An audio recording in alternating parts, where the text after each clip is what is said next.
Africa can offer their students. So we have 9 South African universities, which are listed on the right-hand side, 3 European universities, 2 international research centers, so the French Institute for Research and Development and the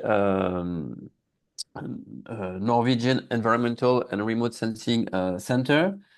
And we have the NRF, who is fully part of the program to help us funding the initiative. So next slide, maybe. So as I want something that I want to emphasize also is the interdisciplinary and high quality nature of the teaching that we want to implement in the program. So in the context of the rapidly increasing blue economy and to address the crucial societal and environmental challenges, we have made the choice to build a new curriculum after taking or carrying out a needs analysis. So the curriculum embraces the whole concept of interdisciplinarity by including and by it in the curriculum itself. So if you can go to the next slide, please. So when you look at the curriculum, typically, it is distributed into the foundational coursework, which will take place during the first 6 months of the program. Then you will have the choice between 2 streams, applied marine biology and operational oceanography. And then you will be also able to take some interdisciplinary elective modules, and it will be followed up by a mini dissertation the last year of the program. When you look on the left side of the slide, when you look at the curriculum into details, you see, especially for the foundational modules, that we've tried to implement the basic knowledge in marine biology, ocean geochemistry, and ocean physics into a very unique approach by teaching typically you and by helping you to understand dynamics of the 4 main South African marine ecosystems. So I mean the western boundary current ecosystem that you have on the southeast coast, the Benguela ecosystem that you have on the southwest coast of South Africa, so the dynamics of the Benguela upwelling, the tropical ecosystems that you have north of Durban, typically, and the polar ecosystems that you have in around Antarctica and in the islands South Africa owns in the Southern Ocean. So this is very unique. The program has been built by the South African academics of the 9 South African universities, and we try together to give you a very current approach of oceanography. What I maybe want to emphasize is that something which I haven't told so far is the internationalization that we are trying to bring through this program as well. So we have 5 European partners, and the role of these partners is will be mainly to increase the co-supervising capacity of the South African universities. So we are trying to promote research projects which are built between the different partners. We will also try to incorporate some new innovative teaching methods because we are expecting a very diverse cohort of students to attend this program. And in order to foster interactions between the cohort, mutual teaching between the different students, I mean, it is essential, I think, today to bring like team-based learning and project-based learning methods into the curriculum. So the academics that you will have during this course will be trained to these innovative teaching methods, thanks to the Erasmus Plus SAMOS initiative.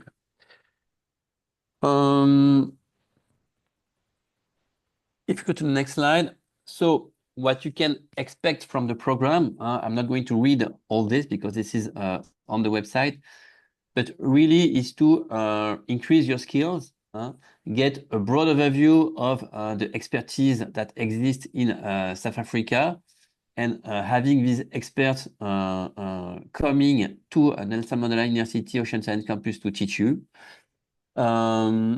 We have selected research projects, typically, which are of very good and high quality scientific values. And so we are ready to, and we will also during the program try to organize connections between the private sector and the blue economy in order to foster the employability of our students. So what I didn't say is that, so for the first year of the program, maybe you can come back to the previous slide, Elliot. For the first year of the program, SAMOS will be run jointly with the Applied Ocean Science Master's Program of the University of Cape Town. So we are in a transition phase, and because we are still waiting for the full accreditation of the SAMOS Master's Program. So meanwhile, we are using the already existing Applied Ocean Science Master's curriculum at UCT. This program has been, the AOS program of UCT has been adapted so that it matches the SAMOS curriculum. What will happen is that students, the program, the foundational coursework will take place at the Ocean Science Campus at Nelson Mandela University, and professors and academics from the different universities of the program will travel to NMU to give the coursework to the students. So one of the objectives here of that organization is to have the students together for the first 6 months of the program in order to foster the cohort spirit and foster collaboration between students and make sure that students learn from each other also during the program. I will now leave the floor to Brishan so that he can present you the Ocean Science Campus at Nelson Mandela University. Thank you for listening. Hi, thank you. So yes, the course will be run at Nelson Mandela University Ocean Sciences Campus. This is a recently opened campus. It's the newest campus from Nelson Mandela University, only opened in 2017. It's the first dedicated ocean sciences campus in South Africa, if not mistaken, might be in Africa as well. It is also a creative space, as you can see by the images. The image on your left is the entrance. The middle image is the science center that recently got opened sometime last year, if I'm not mistaken. You can see the dome in that center, which has projectors in it for you to have immersive experiences. And then the last picture on the right is your it's one of the main buildings as you enter the campus. It's got the labs, and that big yellow block in that picture is actually a dive tank. But I'll show you that shortly.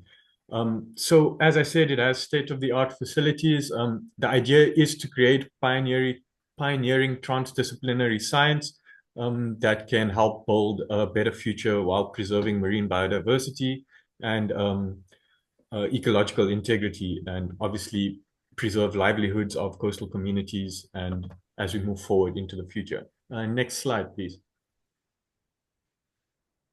So yes, let this video play. As you can see, so this is the entrance of the building. It's a 2-floor building. This is the second floor that hosts the Institute of Coastal and Marine Science.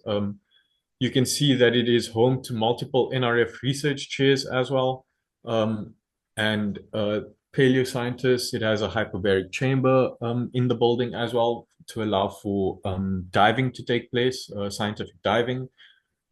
It hosts a whole lot of research infrastructure that's hosted by the Shallow Marine Coastal Research Infrastructure of the NRF, so SMACRI, which is hosted in the building. You can see all the lab equipment, the microscopes. It's got a phytoplankton lab, a zooplankton lab, a microplastics lab. This is the nutrients lab that analyzes any nutrients that you might find in estuarine or seawater. The hyperbaric chamber for dive accidents in case that happened, and it's got a fleet of vessels that the research infrastructure holds, allowing for oceanographic research. And then, yes, in addition to that, there's also a multitude of different other entities that exist on the campus that allow for collaboration, like ENSA and the Maritime SAIMI, which is the Maritime Institute for the South African Maritime Institute. So it allows for a lot of collaboration on campus within the same environment related to coastal and marine research. Next slide, please. So these are the South African research chairs that exist within the camp or on campus, are based from campus. Some of them not directly on campus, but they host their bodies on campus. So Professor Mike Roberts on the right does ocean sciences and food security. Professor Patrick Franken does law of the seas, working closely with SAIMI. Professor Janine Adams does shallow water ecosystems from catchment to coast, basically, estuarine to coast. Mandy Lombard, Professor Mandy Lombard does marine spatial planning, and Professor Rose Boswell is involved in ocean cultures and heritage. As you can see here as well, it's a multitude of different facets of oceanography and the environment that is involved here, allowing for transdisciplinary to take place. Next slide, please. And then lastly, as I said earlier, it hosts a multitude of different facilities from normal small lab equipment like your general glassware and your general benchware to a variety of things like the hyperbaric chamber, but there's also auto analyzer, metals analyzer, a carbon analyzer, genetics lab, a zooplankton lab, and a phytoplankton lab. And then we're building up the microplastics lab and a metals lab. Next slide, please. It's also the campus itself is on a private nature reserve. So it's a conservation site, which is really nice to be a part of. And then it's just walking distance from the Ocean Sciences campus. The North Campus and the South Campus have an actual nature reserve on it, where you can kind of get a walk around, do hiking trails, some trail running. And then obviously just down the road from that is the ocean itself. So it's a really nice place to be. These are pictures from the nature reserve. As you can see in the picture on the right, the background, that building there is the tallest building on campus, and it's probably the only tall building in the area. That hosts the Center of High Resolution Transmission Electron Microscopy, which is based on North Campus. So another place to get work done and look into the finer details of things. Next slide, please. And then over and above all of that, for where this course is going to be held, it's one of the sections of the new building or the new and old building combined that is due for renovation. So this is what is expected to be your guys' area as SAMOS students that will be hosted and doing their 6-month coursework. As you can see on the right, lecture room, computer shared space, hot desks, boardroom, meetings rooms, lab space, coffee room, chemical stores. So this is the place that you'd most likely be in when working on the campus next year, once in the course. So it's something to look forward to. It'll be a completely revitalized space, new, and yes, so this is obviously AI generated of what the place is supposed to be look like. So your classrooms, your reception, the laboratory, meeting rooms, and then the 3D overview of that section of the building. So this section is obviously not too far away from all those labs that I was just showing you, which would be downstairs to this section. And the dive tank is close by. So that is going to hopefully be up and running by the time you guys get here. So you'd be able to do some scientific diving if that's part of a project. And yeah, this is all within one facility, one building, walking distance from each other, which makes it truly amazing. Next slide, please. And then, yes, so this is just some information for you guys to grab online, scan the video. You can go have a look at that video again. And then obviously all the people involved, reach out if you have any questions. Thank you. I think I'll hand over to Elliot. Yes, thank you very much, Bhushan, for the presentation. And I think it gives a great overview of the environment that is available at the Ocean campus. And this is also why SAMOS decided to have and host the coursework at Nelson Mandela University. Now, to move on to a bit of practicalities, I will give the floor to Ursula to give you a bit more information about the entrance requirements and also the application process. Thanks, Elliot. So as you heard before, the coursework will take place at NMU, but you will be registered at UCT. So that's a bit confusing, but that is the situation for the 2026 intake. And so I'm going to take you through the entrance requirements and then also the application process. All of this information is on the website, so don't stress if you miss anything now. But if you have any questions later on, then please ask us.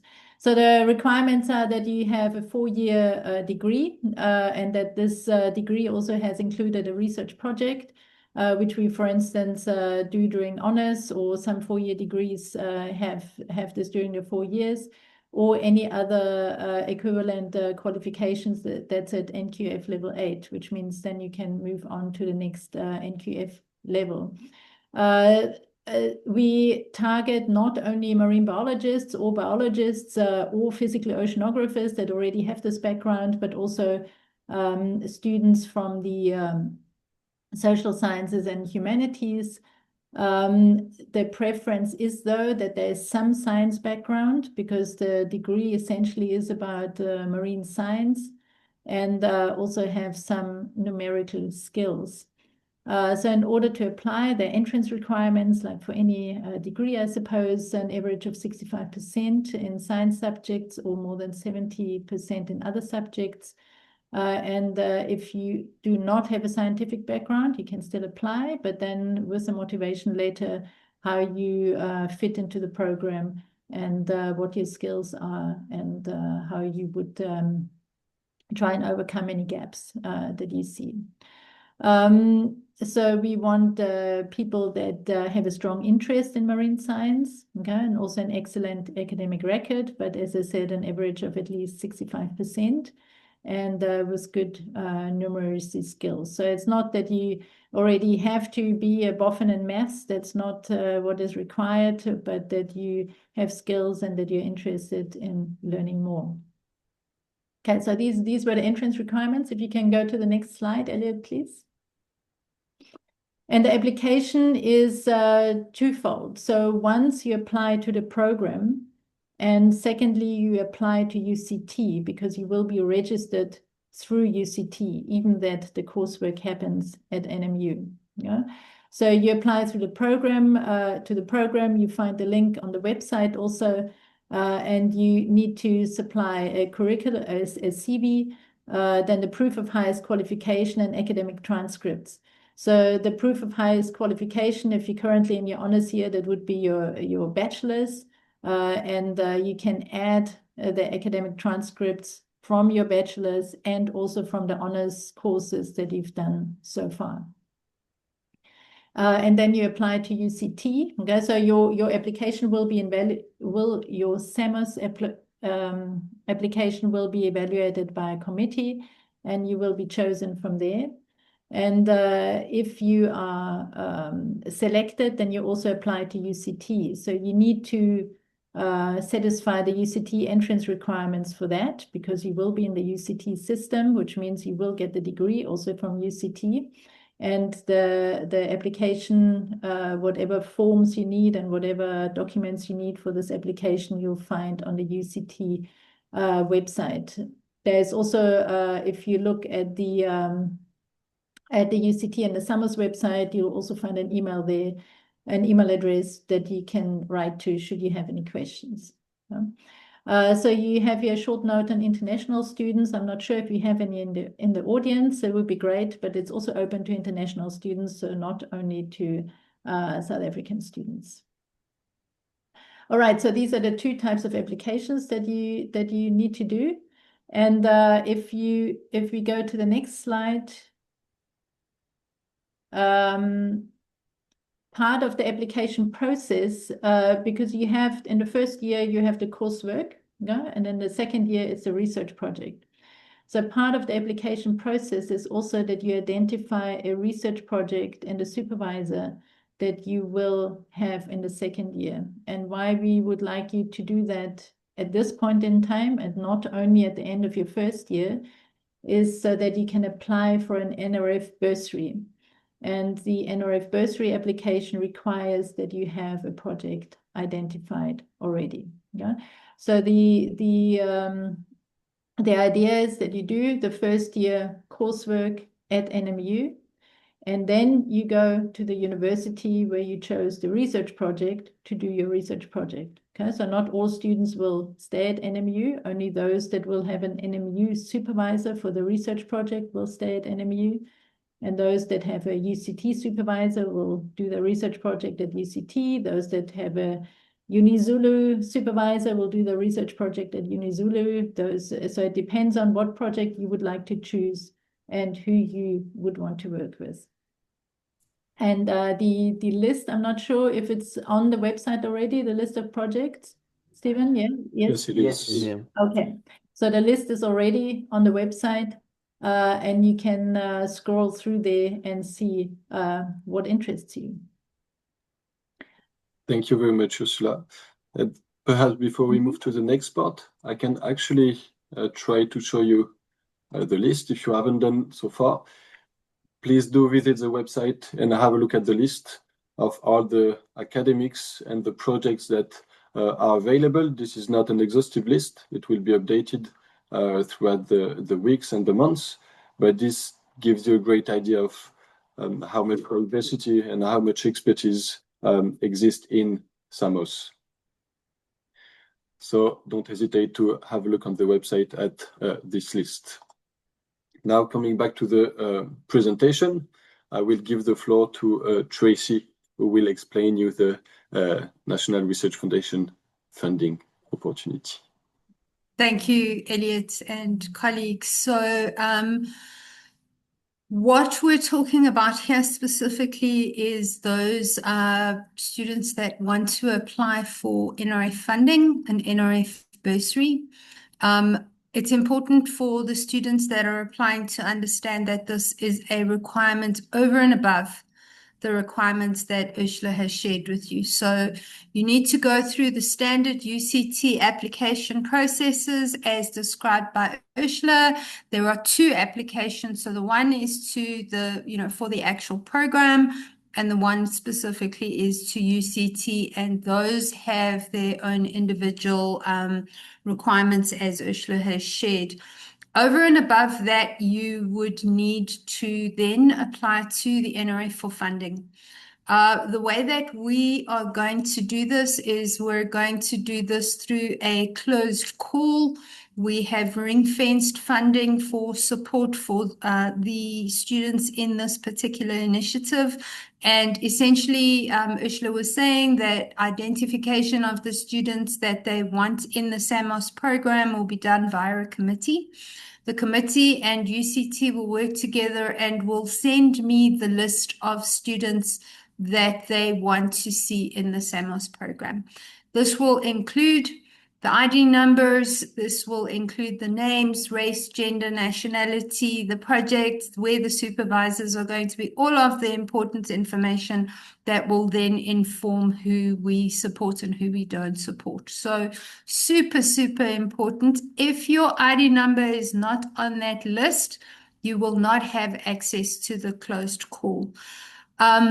Only identified individuals who are properly registered on the NRF system will have access to the student support call. So as soon as you are accepted into this course through UCT and SAMOS, you will need to go to the NRF Connect site. The website is there, and you will need to register. Very, very important, colleagues, is to note your ID number. Do not change the ID number on your application from, for instance, to a passport number. For instance, you need to use the same number. You need to use the same email address on all of your applications. So whatever's on your application needs to be the same as what is on your registration on the system. Otherwise, the system isn't going to recognize you and you're not going to have access to this call. Quite important is you're going to need an ORCID number. It's not difficult to get an ORCID number, but your ORCID number will be required as part of the registration process. You would then go in, you would log into the system, you would click on the new application tab, which is on the left-hand side, and those individual students who have been successfully linked to the closed call will see the closed call will be visible under the new application tab. If it is not visible there, it is because your ID number wasn't sent to me, or it is because you haven't properly registered on the system. So what we will be doing is, as soon as I have that list from our colleagues at the SAMOS Steering Committee and UCT, I will work with my IT colleagues and try to make sure that everybody that has an ID number on my list has successfully registered on the system. We will interface with supervisors, with UCT, with the committee, with the individual students, etc., just to make sure that you guys are registered and actually can apply for this call. So what the standard NRF rules is that a master's is supported for 2 years. So you're looking at support in 2026 and 2027. So year 1 coursework, year 2 will be your research project. If there are instances where a 3rd year is required, it's really important to note that this doesn't happen automatically. Again, through the committee, through UCT, you need to talk to me. I am the contact person for the students at the NRF, so that we can look out for applications for extension support into a 3rd year. It needs to be specifically linked to SAMOS, otherwise it's going to get lost, and they only award under very, very, very specific circumstances. So it really does need to be a conversation. So please don't assume that it will be for 3 years. It is an automatic 2 years, unless you abandon your studies or whatever. You will be supported if you are successful in 2026 and 2027. Next slide, Elliot, please. Right, so eligibility criteria, they line up quite nicely with the UCT eligibility criteria, so I don't anticipate too many challenges. The NRF funds in 2 ways. Our postgraduate students are either funded at partial cost of study or at full cost of study, and there are a couple of differences that you will see. I just want to share with you. So the 2026 and 2027 amount is 134,000 Rand and change for partial cost of study.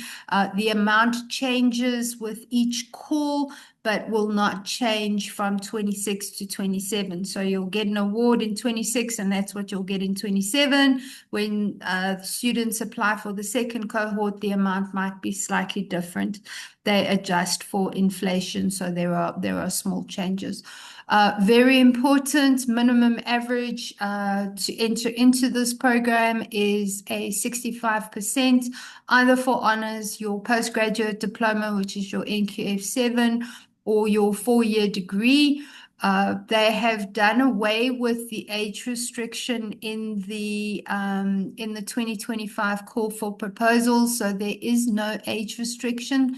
But it is important to note that when we allocate funding, we are going to be prioritizing students that are 30 years and younger. So 20% of the money will go to students that are outside of this age range. 80% of the money will be approved for students that are 30 years or younger in the first year of their application. So the students must be no older than 30 years old by the 31st of December 2026. So that is your eligibility for any kind of NRF funding for postgraduate masters. In addition to that, to qualify for full cost of studies, there are a couple of additional eligibility criteria. Elliot, for the next slide, please. Okay, so full cost of study, a little bit more money. So it's about 190,000 Rand, a little bit more. It's your full cost of study. Full cost of study is only available for South African citizens and permanent residents, so international students, regardless of their status in terms of their marks, their financial need, or their disability status, will not qualify for full cost of study. Full cost of study students also qualify for an additional 10,000 Rand for an electronic device. So if you need a tablet or a laptop or whatever, there is 10,000 Rand that the NRF makes available towards that. To qualify for full cost of study, there are 3 different categories. So you would either be an exceptional achiever. We like to call these guys our high flyers, guys and girls. So if you have a grade point average of 75% or more, you automatically qualify for full cost of funding. Obviously, when you submit your application and your research office at UCT, those guys are really good. We're going to need academic transcripts that prove that that is the case. Financial need. Financial need is a big one. So regardless of your grade point average, as long as it's over 65%, you can still qualify for full cost of funding. But you have to prove that there is financial need. So people are considered financially needy if they have a gross family income of 350,000 Rand a year or less. There are 2 ways that we can prove that. So the first way is to give us consent in your application form to do a financial means test, or if your previous degree, so your honors or your 4-year undergrad, was previously funded by NSFAS or SFAP, then you will automatically qualify for full cost of funding if you meet that minimum 65% requirement that we spoke about earlier, and that applies for UCT in general as well. Disability is another one. If you are disabled, in accordance with SA law, then you will automatically qualify for full cost of funding. Again, you don't need 75%. You can still get above 65% or above, but if there's proof of disability. So in addition, you will then also get your electronic device, and you will get another 20,000 Rand for disabled assistive devices. So on the website, there are all the call documents, all the details on what a disabled assistive device actually means. No, you cannot buy a guide dog, but yes, there are other things, hearing aids, etc., that are included in that 20,000 Rand amount. So it's a little bit confusing, but full cost of study, we're looking for financial need, we're looking for disability, or we're looking for exceptional achievers that need to be SA citizens or permanent residents. Partial cost of study, 65%, and open to all. Yeah. The age restrictions obviously apply regardless of the level of study. So full cost or partial cost, again, that 80-20 split between whether you're under 30 or over 30 will still apply. Next slide, Elliot. So very important, just to reassure the students that are applying for this, there's a lot of information here. We will hold additional information information sessions with the listed students. We will make sure that we guide you through each step of doing the application. We will be able to show you if there is a problem with the way that you have registered on NRF Connect, if you're not visible there, all of these things. There will be email addresses, etc., where you will be able to contact real life people. In addition, there is like a general email support desk. Those guys are also very good, because when I see one problem, they see that same problem 45 times and know better than I do how to respond. So that will happen closer to the time, as soon as we have the list of students from the committee and from UCT. We are scheduling the call to open in late September. We don't have an exact date at this stage. We are looking at the last week in September, opening the call. We do not anticipate this call to be open for more than 4 weeks. I can't stress, strongly advise all applicants to complete their applications when the call opens. What will happen is the institution, UCT, will give its own closing date. So, for instance, you'll go onto the NRF website and you will see, oh my goodness, it's open for the whole of October. And then on the 28th of October, you're going to try and do your application, and you will see that you've missed the institutional closing date. So make sure that you know what the institutional closing dates are. Make sure that you know what the opening and closing dates are. Make sure, please, that you complete your applications early. Don't wait until the last minute. Additional applicants that are not on the list as submitted by the SAMOS committee will not be considered unless they are endorsed both by UCT and by the SAMOS steering committee. And this is going to require quite a strong motivation, and a motivation that needs to be made quite timeously. So I will not consider adding new applicants one day before the closing date, and I will not consider adding new applicants if there is not a suitable motivation in place. There are a lot of IT processes and sign-offs that we need to do to make these things happen, and it puts unreasonable pressure on the system. So essentially, we are not looking to add additional applicants. Those applicants that are not on the list will not have access to the call at all.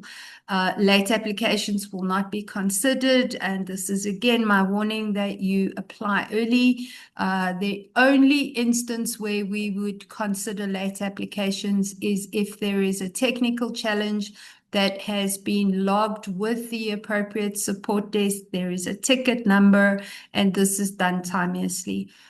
We will not consider late applications and we can actually see on the system when you started your application, if you started it at 10 o'clock and we know that the system closes at 12 o'clock and you hit a snag and you log your call, those late applications will not be considered.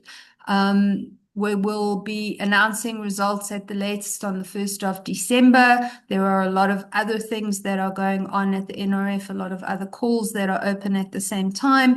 So all the funding decisions need to be signed off by the executive, and this can take time, but an announcement will go out on the latest on the 1st of December. We will communicate with the SAMOS steering committee. We will communicate with the research office, and there will be communications with each individual applicant. I would like to manage expectations by making it very clear that by submitting an application, you are not guaranteed support. There is no guarantee of support either at full cost of funding or at partial cost of funding. Funding to fund or not fund is dependent on a lot of different things. First of all, the available budget. So we have a budget of around 30 students. Obviously, depending on how many are partial cost and how many are full cost, that number will fluctuate a little bit. So we're looking at about 30 students per cohort. We are looking at race, gender, and nationality. So, for instance, our postgraduate policy requires 90% of our students to be African, colored, or Indian, and 10% is white. I think it's 55% is female, 95% is South African. So those kinds of things need to be considered as well when we make our funding decisions. Institutional representation. This is about where you're going to be in your second year, which is why it's important. As Ursula was saying, it's important for us making those decisions to understand whether these research projects in your second year are going to be happening at historically disadvantaged institutions, whether these are all at UCT, what that is going to look like specifically. So that will play a part as well. As I mentioned, we're looking at around about 30 students per cohort. I think, Elliot, that's my last slide. Yes, and then it goes on to UCT funding. Yes. So the process going forward, the way that you apply, how you accept the grants, the documents that need to be attached, all of those kinds of things will be held. As soon as I've got the list, we'll set up information sessions and help the students and guide the students. Also, the colleagues at the UCT Research Office are brilliant. They do this all the time. So that will kick in, and individual names will be put against different levels. If you're having a technical challenge, if you've got a question about what's in the application, there might be different people that you need to speak to. So I will make sure both that the information is shared at the information sessions, but the steering committee will have that information. The research office will have that information as well. So the support for the students applying for this will kick in at a later stage as soon as I have the list of students. Thank you, Elliot. Thank you very much, Tracy, for the presentation and all the information. And I would just like to mention that in addition to the NRF funding, you should strongly consider also UCT funding. They do have funding available for South African students, but also for international students. Those are very limited. So again, it's not guaranteed, but it might be also a good idea to have a look at the UCT funding opportunities. All the information is available both on the SAMOS and the UCT website. You have all the link. So please also consider UCT funding. Maybe just to give you a bit of a timeline, also to summarize, to complement what Tracy just said. Application for the SAMOS program closes on August 31st, 2025. And after that, the SAMOS steering committee will review application and select the students. And after the selection of students, which will take place throughout September, then the special call for the NRF will open. So that being said, now I would like to open the floor for questions. If you have questions, please raise your hand or write them in the chat. If you have a question that comes up later on, also feel free to reach out at the email address mentioned here. So for general inquiries, you can use the info@samo.edu.eu. If you have any questions specifically on the AOS-SAMOS course, on the application, or regarding admission, you can use the aos.maris email address.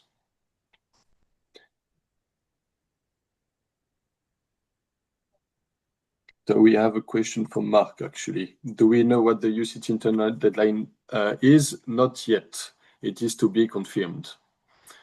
but those information will be made available on the both SAMOS and UCT website. So if you go on the UCT website, you do have a specific AOS-SAMOS page where you can find also all the information. It's pretty much the same information that are available on this page and on the SAMOS website. If I may say something, I think the UCT deadline will be after the 31st of August. But those students who want to be NRF funded, they have to apply typically before the 31st of August because they need to be selected by the SAMOS steering committee. Ursula, you want to add something? Yeah, I had a question for Tracy. So often there's a confusion by the students about how often they can apply for a bursary. So for instance, if they have applied now already for this deadline for the general or the grant holder linked bursaries, can they apply again for the SAMOS bursary? Yes, they can apply again. I mean, you see what happens is that they would have applied in the general pool. So they would apply as a freestanding student. They're not linked to a supervisor at the moment. So, for their masters. So then they would be, there's a possibility that they would be supported by the NRF, but not within the SAMOS program, which is fine. It's a different pot of money. It just means we can then support one other student that comes through. So yes, they can apply. I mean, I would encourage students to apply through this dedicated program because this is kind of ring-fenced money. The chances of success under the SAMOS is a lot higher than it is in the freestanding. I think the freestanding is about 30% success rates. Or if they are linked to a different research project. So for instance, an existing marine and coastal that is already funded elsewhere, then we can fund them through different money and support another student under SAMOS. So it's not a problem at all. It's just going to be a problem if they are in their second year of a freestanding bursary to apply to the SAMOS. They can't do that. Yeah. Thank you. Thank you, Tracy. There is a question if there is a demonstration video for the application. Unfortunately, not yet, but if you do have any issue or any question regarding your application, feel free really to contact the AOS.Mary's email address, also to make sure that your application has been considered or has been sent. Feel free to use this email address. There is a question from Amanda. If you were funded by NRF for your honors, are you still eligible for the master's funding call? Of course. Of course. Of course. Yes.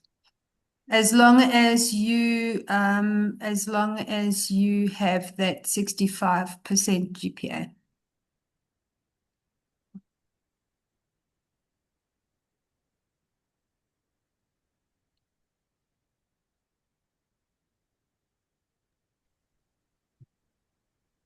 Any additional question?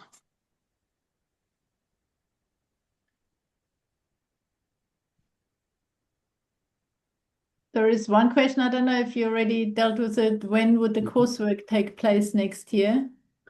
Yes, thank you. Oh, sorry, you answered it already. I see. Sorry. Yeah, so Stephen answered. So the coursework will take place next year at Nelson Mandela University. It will start in February 2026 and will last 6 months for the foundational modules.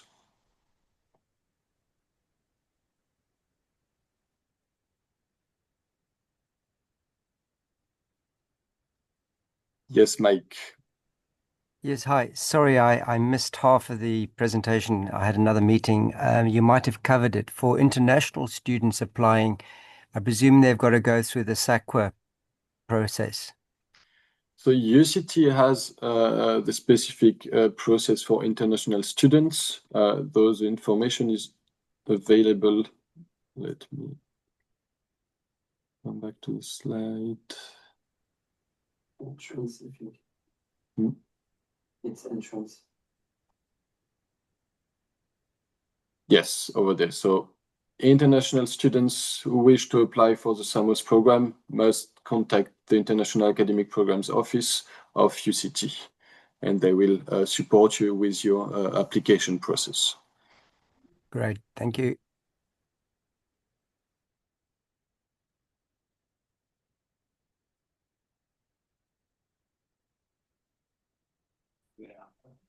Regarding accommodation, this is a question that we have not addressed in the presentation, and sorry for that. Regarding accommodation, Nelson Mandela University has secured accredited off-campus accommodation, which are located right next to the Ocean Sciences campus. So this is off-campus accommodation, but it is accredited and it is at a walking distance from the Ocean Sciences campus. Again, on the website, if you go on the cost, funding and accommodation page, you will see an email address. Nelson Mandela University has a specific office that will support you with finding accommodation close to the campus as well.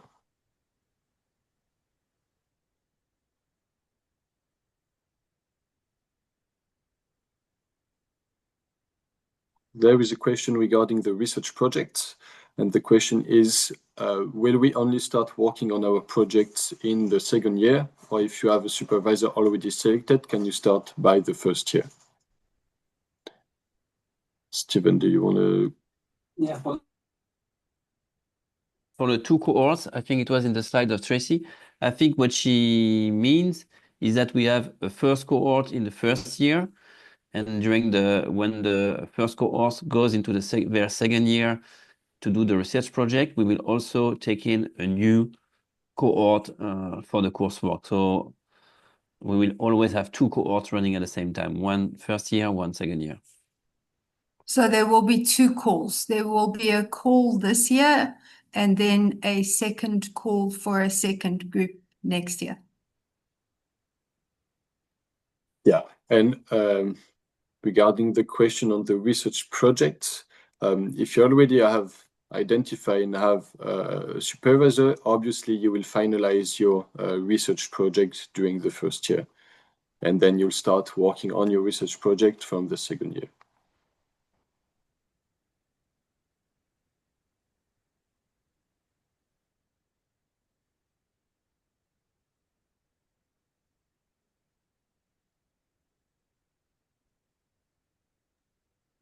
All right, if there's no more question, we are right on time, which I guess is a success for once. Thank you very much to everyone who presented the program and the funding opportunity and the Nelson Mandela University campus. Thanks to all of you who joined this presentation. We hope you enjoy it and you receive the information you were looking for. In case we did not answer all your questions, or if there is any question that comes up, feel free to reach out to us. We will also soon upload prospectus, the course prospectus on the website, as well as the recording of this webinar. So the webinar will be made available on the website. And you can rewatch it, or you can share it with your colleagues or your friends who were not able to attend the webinar today. Again, thank you to everyone who participated, and I wish you a great afternoon. Thank you, colleagues. Thank you. Bye. Thank you. Thank you, Elliot. Colleagues. Thank you very much.